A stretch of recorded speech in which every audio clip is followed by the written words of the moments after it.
नमस्कार दोस्तों, बहुत बहुत स्वागत है आपका एडुविस्टा बाई अश्वनी में। और आज की इस वीडियो में हम पढ़ने वाले हैं बुंदेलखंड विश्वविद्यालय द्वारा आयोजित संयुक्त बीएड प्रवेश परीक्षा जो सन 2024 में पूछी गई थी।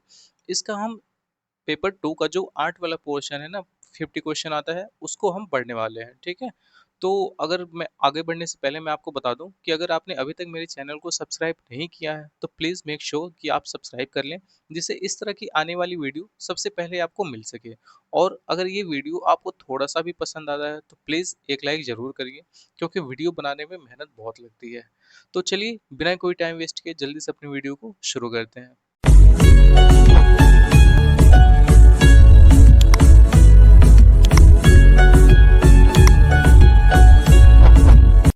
अब देखो, क्वेश्चन वन कह रहा है कि बोधिसत्व की अवधारणा इनमें से किससे संबंधित है।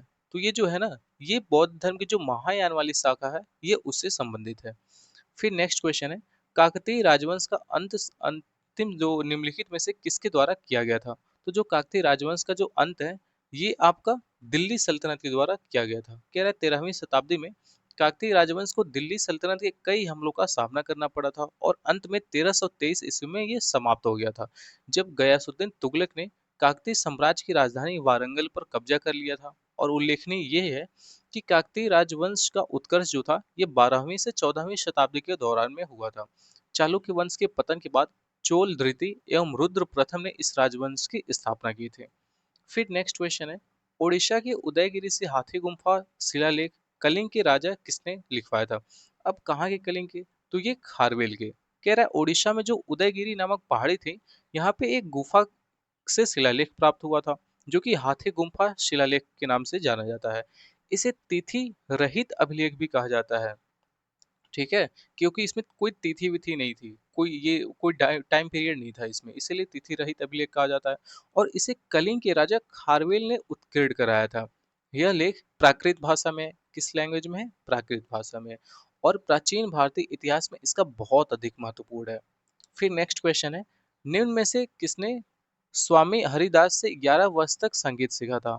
तो ये सीखे थे तानसेन ने, इसीलिए तानसेन क्या है, कह रहा है कि जो तानसेन है इनका जन्म 1506 ईस्वी में ग्वालियर जो कि अब मध्य प्रदेश में है वहां पे हुआ था। इनके बचपन का नाम रामतनु पांडे था। तो कभी कभी बचपन का नाम पूछ देता है तो आप लोग याद रखो कि रामतनु पांडे। ये भारतीय शास्त्रीय संगीत के बहुत महान संगीतकार थे और इन्होंने स्वामी हरिदास से 11 वर्ष तक संगीत सीखा था। प्रारंभ में ये रीवा राज्य के राजा रामचंद्र के दरबारी कवि थे, परंतु इसके बाद क्या होता है, इनके संगीत कौशल के कारण मुगल सम्राट अकबर ने इन्हें अपने नवरत्नों में स्थान भी दिया था।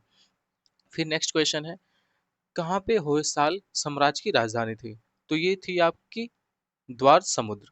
कह रहा है जो होयसल यानी कि यादवों के वंशज थे और ये चोल या पश्चिमी चालुक्य के सामंत थे। ये कर्नाटक के एक छोटे से भाग पर शासन करते थे, जहाँ पे होयसल वंश की स्थापना विष्णुवर्धन ने की थी और इसकी जो राजधानी थी वो थी द्वार समुद्र। फिर नेक्स्ट है, किसे रबिया उर्द दुरानी के नाम से भी जाना जाता है। तो ये जाना जाता है दिलरास बानो बेगम को। कह रहा है कि रबिया उद दुरानी का मूल नाम जो था वो था दिलरास बानो बेगम। यह औरंगजेब की पत्नी थी और औरंगजेब ने रबिया उद दुरानी का मकबरा बनवाया, जिसे द्वितीय ताजमहल के नाम से भी जाना जाता है और इसे बीबी का मकबरा भी कहते हैं। फिर नेक्स्ट क्वेश्चन है, 10 कुमार चरित या टेल्स ऑफ 10 प्रिंसेस की रचना किसने की थी। तो इसने ये दंडी ने की थी इसकी रचना। ठीक है, कह रहा है टेल्स ऑफ प्रिंसेस यानी दंडी द्वारा प्रणीत संस्कृत गद्य काव्य है। इसमें 10 कुमारों का चरित्र वर्णन है होने के कारण इसका नाम 10 कुमार चरित्र है। और दंडी संस्कृत भाषा के एक प्रसिद्ध साहित्यकार भी माने जाते हैं। फिर नेक्स्ट क्वेश्चन है, कह रहा है निम्नलिखित में से कौन सा एक किसी मृत व्यक्ति का स्मारक नहीं है। तो जो चार मीनार है ना, ये किसी भी मृत व्यक्ति का स्मारक नहीं है। बाकी आप देखोगे बीबी का मकबरा औरंगजेब की जो बेगम थी उसकी याद में बनाया गया, फिर ताजमहल मुमताज की याद में, फिर इत्मातुद्दौला का मकबरा, ठीक है, जो जहांगीर की पत्नी थी उनकी जो फादर थे उनकी याद में। बट चार मीनारी किसी का भी मकबरा नहीं है। तो ऑप्शन नंबर सी इसका सही आंसर हो जाएगा। फिर कह रहा है किसने नवरोज नामक प्रसिद्ध फारसी त्योहार की शुरुआत की। तो किसने किया था, गयासुद्दीन बलबन। यह एक तरह से अपने अपने आप को पारसी से बिलोंग करता था और इसीलिए इन्होंने, जैसे हिंदुओं में नवरात्रि होता है उसी तरह पारसियों में नवरोज होता है। ठीक है, तो इसको सर्वप्रथम इंडिया में गयासुद्दीन बलबन ने स्टार्ट किया था। फिर नेक्स्ट क्वेश्चन है, बसेन की संधि पर किस वर्ष हस्ताक्षर किए गए थे। तो ये किया गया था 1802 में। अब देखो, जो 31 दिसंबर 1802 था, इसमें पेशवा बाजीराव द्वितीय और अंग्रेजों के बीच संधि हुई थी, जिसको हम बसेन की संधि के नाम से जानते हैं। इसमें 6000 अंग्रेजी सैनिकों की एक टुकड़ी पूना में रखना स्वीकार किया गया था, तथा गुजरात, ताप्ती, नर्मदा के आसपास वाले जो क्षेत्र थे, या फिर तुंगभद्रा नदी के समीपवर्ती वाले जो क्षेत्र का राजस्व था, जिस जो कि लगभग 26 लाख के आसपास थे, यह सब कंपनी को दे दिए गए थे। इसके साथ ही क्या हुआ था, सभी यूरोपीय लोगों को सेवा से हटाने, सूरत व बड़ौदा और वो पर दावा खत्म करने और अंग्रेजों की सलाह से ही अन्य देशों के साथ संबंध बनाने की शर्त यानी कि पेशवा द्वारा मान ली गई। फिर नेक्स्ट क्वेश्चन है, कह रहा है अखिल भारतीय किसान सभा यानी कि ऑल इंडिया किसान सभा के पहले अध्यक्ष कौन थे? तो वो थे आपके स्वामी सहजानंद सरस्वती। ये कब हुई? देखो, अखिल भारतीय किसान सभा की जो स्थापना है, ये 1936 में हुआ था। कहाँ पे? लखनऊ में। और स्वामी सहजानंद सरस्वती द्वारा किया गया था, और यही इसके पहले अध्यक्ष भी थे। फिर कह रहा है कि अब देखो, इसके अगर महासचिव पूछे तो एनजी रंगा महासचिव और अध्यक्ष सजनानंद सरस्वती। ठीक है। फिर कह रहा है निम्न में से किसने जाति व्यवस्था के अन्याय की निंदा की और सत्य शोधक समाज यानी सत्य की खोज करने वाले समाज की स्थापना की? तो ये कौन किए थे? ज्योतिराव जो गोविंद फूले। कह रहा है सत्य शोधक समाज की स्थापना महात्मा ज्योतिराव गोविंद राव फूले ने किया था। कब? 24 सितंबर 1873 में। इनका उद्देश्य था कि जो शूद्र एवं अस्पृश्य जाति के लोगों को विमुक्त करना था। सन 1827 ईस्वी में पुणे में एक शूद्र माली परिवार में ज्योतिबा फुले का जन्म हुआ था, और इन्होंने हिंदुओं के पवित्र लेखों और ग्रंथों को नकारा था। फिर नेक्स्ट क्वेश्चन है, तृतीय मैसूर युद्ध कब लड़ा गया था? तो तृतीय मैसूर युद्ध जो था, ये 1790 से लेके 92 के बीच में लड़ा गया था, जिसमें आप देखोगे कि मैसूर के जो शासक थे टिप्पू सुल्तान, इनके बीच में और अंग्रेजों के बीच में ये युद्ध हुआ था। जो अंग्रेजों का नेतृत्व कर रहा था वो था लॉर्ड कॉर्नवालिस, और अंग्रेजों के समय में टीपू सुल्तान को दक्षिण भारत में अपना सबसे बड़ा शत्रु समझते थे। ठीक है। कह रहे हैं जो उनके साम्राज्य विस्तार में सबसे बड़ी बाधा थी, वो थे टीपू सुल्तान। तृतीय आंग्ल मैसूर युद्ध में जब टीपू सुल्तान की हार हुई और उसे अंग्रेजों के साथ 1792 ईस्वी में श्रीरंगपट्टनम की संधि भी करनी पड़ी थी। फिर नेक्स्ट क्वेश्चन है, भारत में शिक्षा की प्रगति की समीक्षा हेतु विलियम हंटर समिति का गठन किस वर्ष किया गया था? तो ये 1882 में किया गया था। कह रहा है कि 1880 से 1884 में लॉर्ड रिपन थे, और इन्हीं के समय में 1882 ईस्वी में ये आया था, जो कि हंटर कमीशन के नाम से हम जानते हैं। कह रहा है इसमें चार्ल्स वुड के एक घोषणा पत्र हुआ था, जिसमें शिक्षा के क्षेत्र में हुई प्रगति की समीक्षा के लिए सरकार ने विलियम विल्सन हंटर की अध्यक्षता में इस आयोग की नियुक्ति की, और इसीलिए हम इसको हंटर आयोग के नाम से भी जानते हैं, या फिर चार्ल्स वुड डिस्पैच के नाम से जानते हैं। और इस आयोग में टोटल 8 भारतीय सदस्य शामिल थे।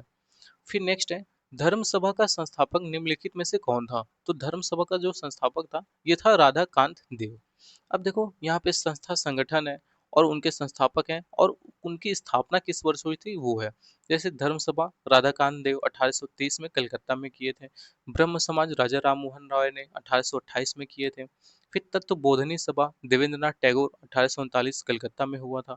फिर राधा स्वामी तत्सत्संग, ये शिव दयाल साहब ने किया था 1861, जो कि आगरा में हुआ था, जिनको हम तुलसीराम के नाम से भी जानते हैं। फिर नेक्स्ट क्वेश्चन है, भारतीय स्वतंत्रता के दौरान समाचार पत्र यानी यंग इंडिया को किसके द्वारा प्रकाशित किया गया था? तो ये महात्मा गांधी ने लिखा था। अब देखो, कह रहा है कि जो यंग इंडिया था, इसको महात्मा गांधी द्वारा प्रकाशित किया गया था, और गांधी जी के जो अन्य समाचार पत्र थे वो था नवजीवन और हरिजन। फिर नेक्स्ट है, युवा बंगाल आंदोलन किसने शुरू किया था? तो ये शुरू किया था हेनरी विवियन डेरोजियो ने। कह रहा है यंग बंगाल आंदोलन के प्रवर्तक जो थे, एक Anglo Indian Henry Vivian Derozio थे, जो कि 1819 से 1831 ईस्वी थे। यह आंदोलन 1828 ईस्वी में बंगाल में चलाया गया था सबसे पहले, और इस आंदोलन का जो मुख्य उद्देश्य था, ये था प्रेस की स्वतंत्रता होनी चाहिए, जमींदारों द्वारा किए जा रहे जो अत्याचार हैं, इससे रैयत की संरक्षा होनी चाहिए, और सरकारी नौकरियों में जो ऊंचे वेतनमान के अंतर्गत भारतीय लोगों की भी नियुक्ति होनी चाहिए। पहले क्या था, सिर्फ अंग्रेज ही अंग्रेज थे, जो हाईयर पोस्ट था। बट अब क्या था, इसमें ये कहा गया कि नहीं, वहां पे सिर्फ अंग्रेज नहीं बल्कि इंडियंस भी होने चाहिए। फिर नेक्स्ट है, सिपाही विद्रोह के दौरान भारत का गवर्नर जनरल कौन था? तो जब सिपाही विद्रोह हुआ था, जो 1857 में हुआ था, इस समय आप देखोगे कि लॉर्ड कैनिंग जो था, ये गवर्नर जनरल था, और इसी के बाद 1857 के बाद गवर्नर जनरल का पद हटा के वहां पे वॉइसरॉय का पद आया था, जो कि पहला वॉइसरॉय कौन था? Lord Canning. फिर नेक्स्ट क्वेश्चन है, इनमें से कौन सा स्वतंत्रता सेनानी मोतीलाल नेहरू के स्वराज पार्टी के सह संस्थापक थे? तो वो कौन थे? चित्तरंजन दास। आप जब भी पढ़ोगे कि स्वराज पार्टी की स्थापना कौन कौन किया था, तो मोतीलाल नेहरू का नाम पढ़ोगे और साथ में साथ आप सी आर दास यानी कि चित्तरंजन दास का भी नाम पढ़ोगे। अब देखो, स्वराज पार्टी का जो गठन हुआ था ना, ये 1923 ईस्वी में हुआ था। फिर नेक्स्ट क्वेश्चन है, भारतीय संविधान के अनुच्छेद 371 के ए में निम्नलिखित में से किस राज्य के विशेष प्रावधानों का उल्लेख किया गया है? तो ये किसका किया गया है? ये किया गया है नागालैंड का।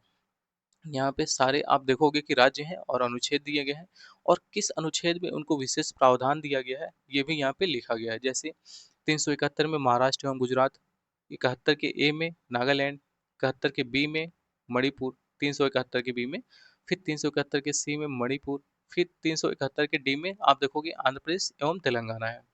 फिर नेक्स्ट क्वेश्चन है, लंदन में आयोजित प्रथम गोलमेज सम्मेलन के दौरान ब्रिटिश प्रधानमंत्री कौन थे? तो उस समय जो ब्रिटिश प्रधानमंत्री थे वो थे रैमजे मैकडोनाल्ड। कह रहा है कि भारत में जो संवैधानिक सुधार हुए थे, इस पर चर्चा करने के लिए तत्कालीन ब्रिटिश प्रधानमंत्री रैमजे मैकडोनाल्ड की अध्यक्षता में 12 नवंबर 1930 ईस्वी से लेकर 19 जनवरी 1931 ईस्वी के मध्य प्रथम गोलमेज सम्मेलन लंदन में आयोजित हुआ था। इस सम्मेलन में 89 प्रतिनिधियों ने भाग लिया था, जबकि कांग्रेस ने इस सम्मेलन में भाग नहीं लिया था। वहीं कह रहा है कि डॉक्टर भीमराव अंबेडकर एकमात्र ऐसे व्यक्ति थे जिन्होंने तीनों गोलमेज सम्मेलनों में शिरकत किया था। अगर हम बात करें दूसरे गोलमेज सम्मेलन का, तो ये 7 सितंबर 1931 से लेके 1 दिसंबर 1931 में हुआ था। फिर तृतीय गोलमेज सम्मेलन जो था, ये 17 नवंबर 1932 से लेके 24 दिसंबर 1932 तक हुआ था। कह रहा है कि जो महात्मा गांधी थे, इन्होंने कांग्रेस प्रतिनिधि के रूप में मात्र द्वितीय गोलमेज सम्मेलन में सिर्फ भाग लिया था। तो कांग्रेस ने सिर्फ और सिर्फ, कांग्रेस की तरफ से महात्मा गांधी द्वितीय गोलमेज सम्मेलन में भाग लेने लंदन गए थे। फिर नेक्स्ट क्वेश्चन है, अनुच्छेद 279 ए में इनमें से किस संवैधानिक निकाय से संबंधित है? तो ये संबंधित है आपका वस्तु एवं सेवा कर परिषद। कह रहा है 279 ए वस्तु एवं सेवा कर परिषद से संबंधित है। इसमें वस्तु एवं सेवा का परिषद की संरचना, शक्तियों एवं कार्यों से संबंधित अन्य प्रावधान दिए गए हैं। इसके गठन की बात करें तो एक सौवें संविधान में संशोधन किया गया है, जिसमें जीएसटी आता है ना, ये उसी के बारे में है। फिर नेक्स्ट है, 1925 में केंद्रीय विधानसभा का प्रथम निर्वाचित अध्यक्ष निम्नलिखित में से कौन था? तो वो था विठल भाई पटेल। कह रहा है कि 1925 में केंद्रीय विधानसभा के प्रथम निर्वाचित जो अध्यक्ष थे, ये थे विठल भाई पटेल। फिर नेक्स्ट है, भारतीय संविधान के अनुच्छेद 5 से 11 किससे संबंधित है? तो जो 5 से 11 है ना, ये हमारा नागरिकता से संबंधित है। अब देखो, भाग एक जो कि अनुच्छेद 1 से 4 तक है, संघ एवं उसका राज्य क्षेत्र है। फिर भाग 2 5 से 11 है, नागरिकता है। फिर भाग 3 अब देखोगे 12 से 35 तक है, मूल अधिकार। फिर भाग 4 36 से 51 जिसमें राज्य के निधि निर्देशक तत्व, जिसको हम डीपीएसपी बोलते हैं। फिर 4 के क में 51 का क आर्टिकल जोड़ा गया है, जिसमें मूल कर्तव्यों की बात की गई है। फिर नेक्स्ट क्वेश्चन है, कह रहे भारतीय संविधान में शामिल स्वतंत्रता, समानता एवं बंधुत्व के सिद्धांत किस देश के संविधान से लिए गए हैं? तो ये लिया गया है फ्रांस से। ठीक है, जब फ्रांस की क्रांति हुई थी, तो उसी समय इन शब्दों को दिया गया था, और हम फिर क्या किए बाद में फ्रांस से इन शब्दों को ग्रहण किए थे। फिर नेक्स्ट क्वेश्चन है, भारतीय संविधान के किस संशोधन द्वारा संपत्ति के अधिकार को मौलिक अधिकारों से हटा दिया गया था? तो ये हटाया गया था आपका 44वें संविधान संशोधन 1978 में। कह रहा है जब एक अनुच्छेद 31 में संपत्ति का अधिकार का जो वर्णन था, किंतु 44वें संविधान संशोधन द्वारा करके, जो कि 1978 में हुआ था, इसमें हम क्या किए थे कि जो संपत्ति का अधिकार था ना, इसको हम मौलिक अधिकार की सूची से हटा दिए थे, और इसको हम डाल दिए थे अनुच्छेद 300 के क में। इसके अंतर्गत एक विधिक अधिकार के रूप में स्थापित किया गया। तो इसीलिए अब संपत्ति का अधिकार कोई मौलिक अधिकार ना होके एक विधिक अधिकार है। फिर नेक्स्ट क्वेश्चन है, भारतीय संविधान के किस अनुच्छेद का उद्देश्य भारत के संपूर्ण क्षेत्र में नागरिकों के लिए समान नागरिक संहिता सुरक्षित करना है? तो यह अनुच्छेद 44। अब देखो, हम इसमें यूसीसी पढ़ रहे हैं ना, कि यूनिफॉर्म सिविल कोड सबके लिए एक कानून होने चाहिए, तो वो अनुच्छेद 44 में दिया गया है। फिर निम्नलिखित में से किस देशांतर को अंतर्राष्ट्रीय तिथि रेखा के रूप में माना जाता है? तो ये 180 डिग्री, जो 180 डिग्री है, ये इसको हम अंतर्राष्ट्रीय तिथि रेखा के रूप में मानते हैं। और ये आप देखोगे कि तीन बहुत ही इंपॉर्टेंट जगह है जहां से ये रेखा थोड़ा सा बेंड होके, जैसे देखो बिल्कुल स्ट्रेट नहीं गई, थोड़ा सा इधर उधर बेंड होके गई है। तो आप वो तीनों प्लेस आप मुझे खोज के बताओगे कमेंट बॉक्स में। कह रहा है देशांतर रेखाएं ग्लोब पर उत्तरी ध्रुव को दक्षिणी ध्रुव से मिलाती हैं हुई खींची गई काल्पनिक रेखाएं होती हैं। ये ग्लोब पर अर्धवृत्ताकार रूप में होती हैं, ठीक है, हाफ होती हैं ये, हाफ तरीके से इस तरह कर्व होती हैं। फिर कह रहे हैं देशांतर रेखाओं की अगर कुल संख्या की बात करें तो टोटल 360 है, जिनमें 180 डिग्री देशांतर रेखा जो है ये अंतर्राष्ट्रीय तिथि रेखा के रूप में मानी जाती है, जबकि वहीं जो 0 डिग्री है जिसको हम प्राइम मेरिडियन बोलते हैं, ये आपकी अंतर्राष्ट्रीय मानक समय रेखा। देखो जो 0 डिग्री है ये टाइम बताती है, और जो 180 डिग्री है ये डेट बताती है। ठीक है, बिल्कुल सिंपल सिंपल ऐसे याद रखना। फिर नेक्स्ट क्वेश्चन है, भारत के राष्ट्रपति का चुनाव एक निर्वाचन मंडल द्वारा किया जाता है जिसमें ये शामिल होते हैं। अब कौन कौन से शामिल होते हैं, तो इसमें शामिल होते हैं संसद के दोनों सदनों यानी लोकसभा और राज्यसभा के निर्वाचित सदस्य, और दूसरे राज्य विधानसभाओं के निर्वाचित सदस्य। ठीक है। फिर नेक्स्ट है ग्रेनाइट चट्टानें किस प्रकार की चट्टानें होती हैं, तो जो ग्रेनाइट चट्टानें हैं ये अग्नेय चट्टानें होती हैं यानी कि इग्नियस रॉक्स होती हैं। फिर नेक्स्ट है निम्न में से किसे प्लेट विवर्तनी यानी प्लेट टेक्टोनिक्स का जनक माना जाता है, तो प्लेट टेक्टोनिक्स का जनक किसको माना जाता है, अल्फ्रेड वेगनर को। ठीक है। कह रहा है कि वर्ष 1967 में अगर हम बात करें तो जो मैकेंजी पार्कर, वो पार्कर ने पूर्व के उपलब्ध विचारों को समन्वित करके प्लेट विवर्तनिक सिद्धांत का प्रतिपादन किया था। इस सिद्धांत के अनुसार आप देखोगे कि पृथ्वी का जो स्थलीय दृढ़ भूखंड विभिन्न प्लेटों से निर्मित हुआ था। इसमें ये कहते हैं कि जो अर्थ का जो सरफेस है ना ये अलग अलग प्लेटों से मिलकर बना हुआ, कोई भी एक प्लेट नहीं है। और ये प्लेटो स्वतंत्र रूप से पृथ्वी की दुर्बलता मंडल पर विभिन्न दिशाओं में संचलन करती है, मतलब ये बिल्कुल फ्रीली एक ये आप ये किसी भी डायरेक्शन में मूव कर सकती हैं। कह रहा है प्लेटों के एक दूसरे के सापेक्ष होने वाले संचलन के परिणाम स्वरूप पृथ्वी की सतह पर होने वाली परिवर्तन के अध्ययन को प्लेट विवर्तनिक कहते हैं। अब प्लेट विवर्तनिक किसको कहते हैं, जो भी अर्थ के सरफेस से प्लेट का मूवमेंट होता है ना, इसी को हम जो स्टडी करते हैं इसको बोलते हैं प्लेट विवर्तनिकी। फिर नेक्स्ट क्वेश्चन है, किस विधानसभा संशोधन अधिनियम द्वारा लोकसभा की सीटों की संख्या 525 से बढ़कर 545 की गई थी, तो ये 31वें संविधान संशोधन जो कि 1973 में हुआ था। अब देखो जब ये 1973 में 31वां संविधान संशोधन हुआ था तो उस समय उससे पहले 525 सीटें थी, लेकिन उसके बाद 545 सीटें कर दी गई थी, जिसमें केंद्र प्रशासित प्रदेश का प्रतिनिधित्व 25 से घटाकर 20 कर दिया गया था। फिर नेक्स्ट क्वेश्चन है, सर्वोच्च न्यायालय और उच्च न्यायालयों के पास बंदी प्रत्यक्षीकरण, प्रतिषेध अधिकार, परीक्षा, परमादेश, उत्प्रेषण आदि की प्रकृति की रिट जारी करने की शक्ति है। तो अब इसकी व्याख्या ऊपर है, तो हम इसको ऊपर देखते हैं। कह रहा है कि किस अनुच्छेद से, अनुच्छेद 32 से सुप्रीम कोर्ट रिट जारी करता है और अनुच्छेद 226 से हाई कोर्ट रिट जारी करता है। फिर नेक्स्ट क्वेश्चन है, कह रहे हैं माउंट सेंट हेलेना द्वीप सक्रिय ज्वालामुखी स्थित है। अब जो माउंट सेंट हेलेना है इस पे कौन सा ज्वालामुखी है जो सक्रिय रूप से स्थित है, वो है संयुक्त राज्य अमेरिका। अब देखो जो माउंट सेंट हेलेना है ना, ये संयुक्त राज्य अमेरिका का एक आइलैंड है, और जहाँ पे आप देखोगे कि नेपोलियन को अंग्रेजों ने कैद किया था, और वहीं पे फिर बाद में क्या हुआ था कि नेपोलियन की मृत्यु हो गई थी। यहीं पे देखो 1821 में इसकी मृत्यु हुई थी, और यह एक सक्रिय ज्वालामुखी द्वीप भी माना जाता है। वर्तमान में यहाँ करीब 4000 लोग निवास भी करते हैं। फिर नेक्स्ट क्वेश्चन है, हिंदुकुश पर्वत की सबसे ऊंची चोटी कौन सी है, तो जो हिंदुकुश की सबसे ऊंची चोटी है ये है तिरीच मीर। ठीक है, और ये कहाँ पे है, आप देखोगे कि जो हिंदुकुश पर्वत है इसका विस्तार पीओके से लेके अफगानिस्तान तक हुआ है, और यह हिमालय की उप शाखा के रूप में जानी जाती है, जो कि आगे चल के पामीर के पठार से मिल जाती है। फिर नेक्स्ट क्वेश्चन है, डोलड्रम्स यानी भूमध्य रेखा के इर्द गिर्द दबाव वाला क्षेत्र है जहाँ चलने वाली हवाएं शांत होती हैं, तो ये आपका निम्न दबाव वाला क्षेत्र है। ठीक है, डोलड्रम पे आप देखोगे कि ये एक शांत वायु का क्षेत्र है जो भूमध्य रेखा के दोनों ओर आप देखोगे 10 डिग्री अक्षांशों यानी कि यहाँ 0 डिग्री है, तो 10 डिग्री नॉर्थ और 10 डिग्री साउथ इनके बीच में आपको डोलड्रम देखने को मिलता है, और ये बिल्कुल शांत वायु का क्षेत्र होता है। यहाँ पे हवाएं बहुत तेज गति की नहीं होती हैं। कह रहा है कि यहाँ पे अत्यधिक उष्मा के कारण वायु की क्षैतिज गति अनुपस्थिति होती है, और केवल संवहन धाराएं ही यहाँ पे होती हैं। इस प्रकार की सतह की वायु की अनुपस्थिति के कारण यह क्षेत्र बहुत ही शांत कहलाता है।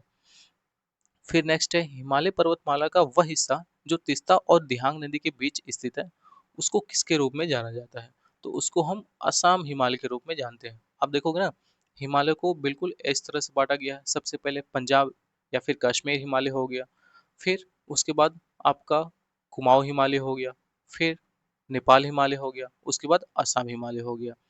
तो आप देखो, ये सिंधु नदी और ये सतलज नदी, इन दोनों के बीच में जो आता है ये कश्मीर हिमालय या फिर पंजाब हिमालय कह लो।